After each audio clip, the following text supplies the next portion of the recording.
what can I do to be happy? That's a big question for a lot of people. Now, you have a system of 5 steps. Yeah. I've written 5 simple steps that really helps no matter who you are, what walk of life you're in. Number 1, you have to own your own happiness. Take it away from other people demanding that they make you happy. Your kids are not going to make you happy. Your spouse is not going to make you happy. A big house is not going to make you happy.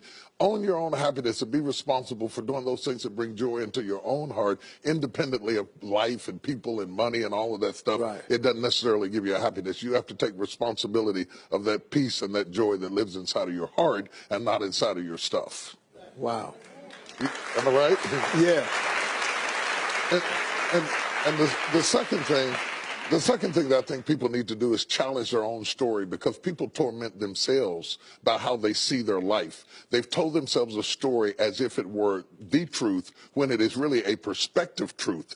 And sometimes you've narrated a story that you beat yourself to death with. Challenge your own story. Change the way you talk to yourself about who you are and what happened to you and what you're going to do in your life. You wrote the script. Change the story. Change the dialogue. You can, am I right? You know? Yeah. The third thing that I think is very important is to enjoy the journey, not the destination.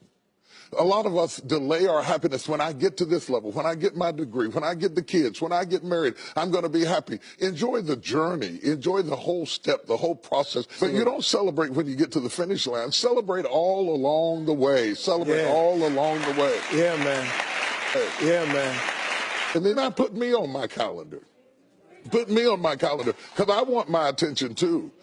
Because if you don't see yourself as valuable, nobody else will. You know, nobody else will.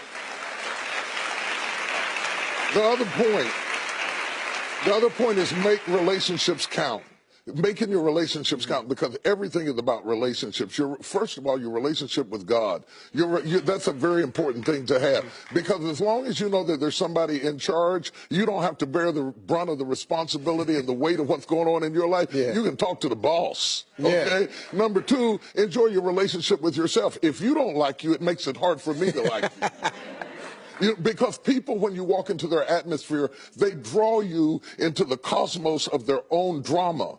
And if they're full of drama without you, when you come in, you become caught up in the cyclone of their drama. Yeah. Enjoy your relationship with yourself. And then anybody else who comes in, they enter into a party you already started.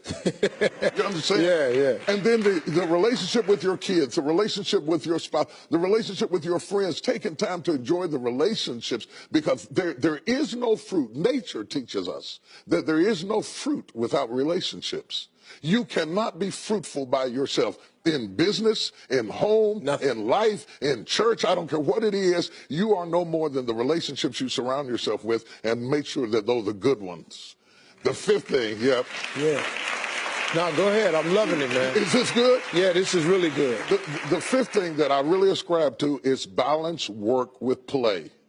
You can't do all of either one and be successful. And to those whom much is given, much is required. And if you work really hard and you're a really diligent person, make sure that you do some play to balance your life out. If you play real hard but you don't work very much, you're going to be fun, but you're going to be hungry. You know what I'm saying?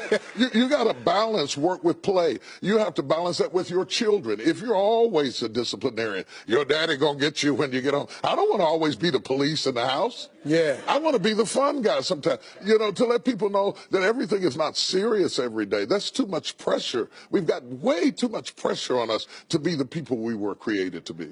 About children, it is not what you leave to them that makes them great. It's what you leave in them.